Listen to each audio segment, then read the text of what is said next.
வெண்பருத்தி நூலெடுத்து வாய் வெடிச்ச பூவெடுத்து நான் அணிஞ்சிட தொடுத்து வச்ச நடினமான மாலை இது.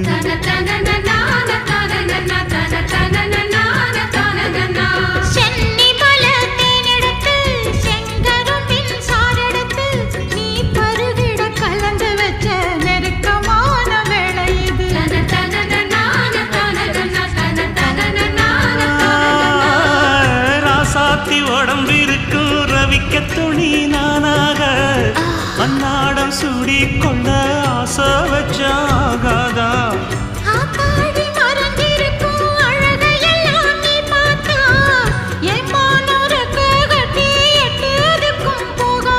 அடிச்சி சக்கரையே எட்டி நீயும் நிற்கிறையே நான் ஏங்கி ஏங்கி பார்க்கிற போறாங்க.